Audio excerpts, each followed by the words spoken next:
For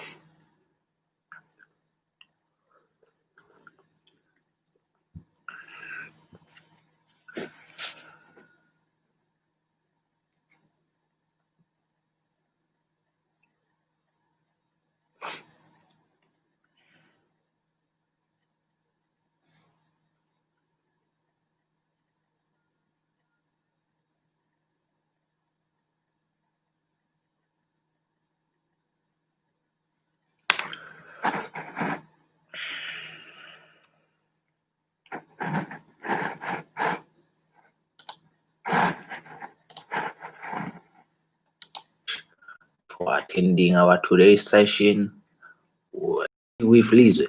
We really appreciate you being here with us today, and we are very thankful and grateful for that. We want to pass our gratitude to you today for being with us for 40 odd days now, and we are very happy. We are very appreciative of your support through thick and thin.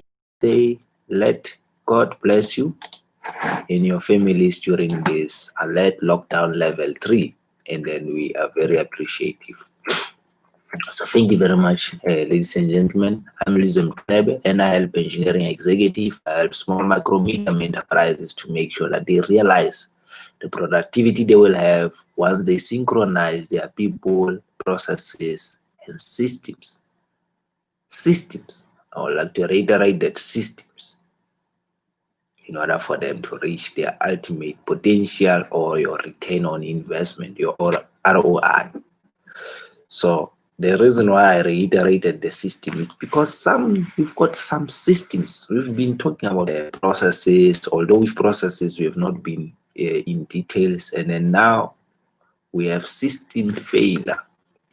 You know, when a system failure happens, every problem fails, people will abandon a project and say they need to go and fix some component in their system because their system is not adhering to what is happening, or it's got a malfunction. There's a system malfunction.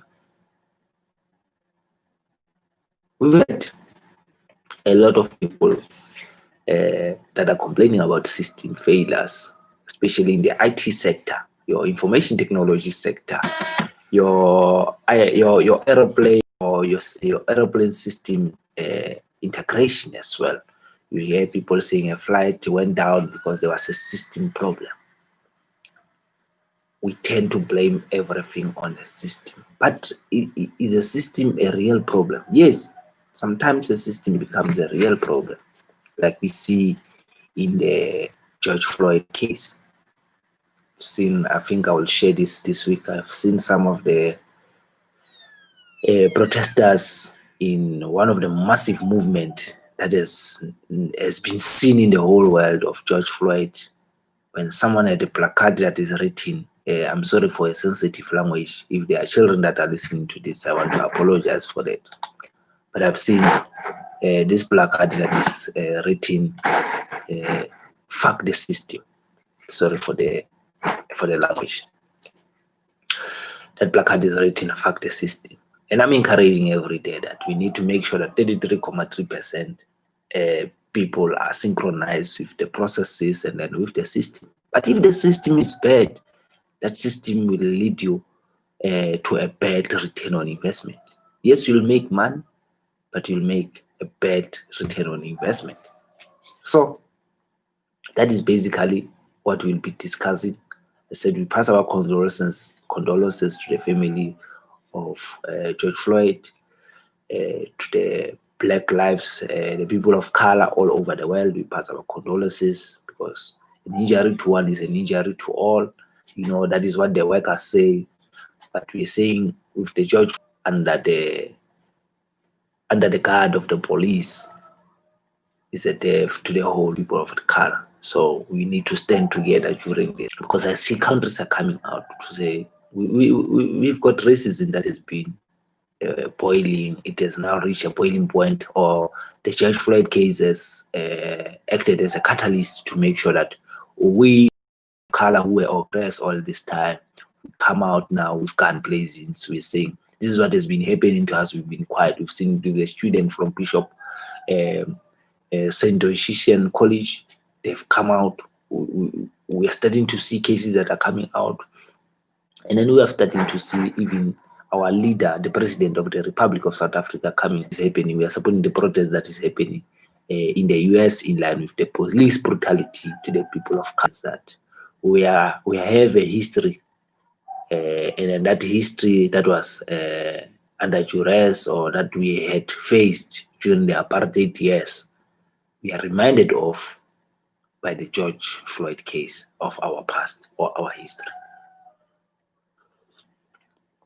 And the 8 minutes 46 seconds that George Floyd had to endure under the police custody or under the police brutality, that he had to give away his life. He had to die at the hands of the police people, or the people in uniform.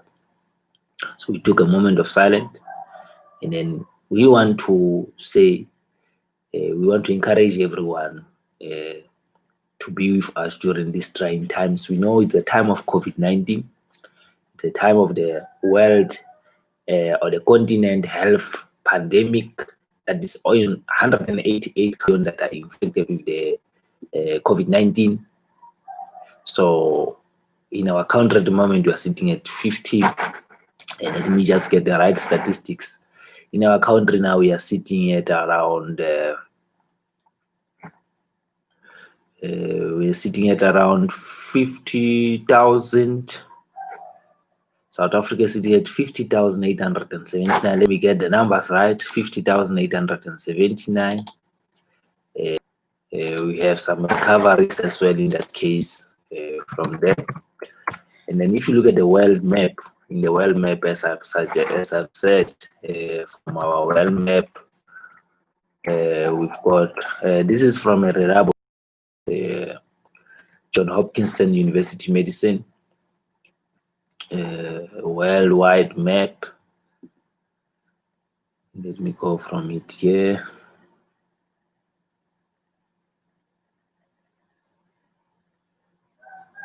So from the worldwide map, we are loading. We have 7.113,366 infections. The leading country is still the US with 1.960,897, followed by Brazil 707,412, which I think in 2 weeks' time Brazil will be closer to the US. And then we have Russia, and then we are sitting at number 22 as South Africa. So let me just see the people that have passed away. We're saying we pass our condolences to their families as well. COVID-19 is not what we want. It's not what we expected, but as a country, we had to deal with it. So this is what has happened in this case. So I just want to see 1,080 people that have died during the pandemic. So, but what I'm saying is the George Floyd case has brought us close to COVID-19, because it is the issues that we deal with. And then the people that are doing the protest is not only the people of color, even white people are there to support us as well against the police brutality that has been happening in the US and all over the world. So we are very appreciative of that. So as a week that is leading to our day of June 16, that happened in 1976. There are people that are sharing their story. I would like to quote one gentleman that I respect a lot, Mr. Enos Nguchani. This is what he said leading up to that. That was shot or filmed during the riots in 1976 on June 16, carrying Hector Peterson in this regard. So Mr. Enos Nguchani was one of the students at Naledi High in Soweto. So he said when he narrated, a week before June 16, on June 8, 1976 to be exact, a yellow Volkswagen with security police officers, they pitched at Naledi High to take detention of Mr. Enos Nguchani for questioning. On Nguchani being ordered to take his school bag from class, that was enough to see. He was ordered to take his school bag from class. That was enough. That was a tipping point on June 8th. It was enough to see. Students will not let it happen. The VW, the Volkswagen was turned into its head, burned, telephone lines cut, and police barricaded themselves into the principal's office. There were a lot of call for reinforcement that presented the combination of blackjacks rushing in, a demonstration where they had to fix up something. Riot police and security branch descended to the school or on the school, and then they saw an inhaled tear gas. That was the life of the 1976. Inhaled tear gas for the first time for the student. That is our history. We respect people like the Honorable Mr. Enos Nguchani because they shared our history, our heritage. And we didn't forget. And the George Floyd case happened just at the brink of us celebrating our Youth Day that happened in 1976, June 16. So we really appreciate that. But let's go into our details or our topic for today. I can't breathe. We know with George Floyd, he was handcuffed, his face was down, there was a knee on his neck, and his hand was in one of his pockets. They did nothing. He called the officers. Still, you see, they were this condition, handcuffed, face down, knee on his neck, his hand on his other pocket, and they did nothing. He went further to call the officers, say they did nothing in that regard as well. He begged for his life. He begged for water. He wanted water. Water is life. He begged the police custody. He begged for their mercy. They did nothing. His nose bled. We saw the video. He lost, his body trembled. He was shaking. He trembled. He lost control of his bladder. They did nothing. He cried out, I can't breathe. They did nothing. 12 times he did this. I can't breathe. I can't breathe. I can't breathe. I can't breathe. I can't breathe.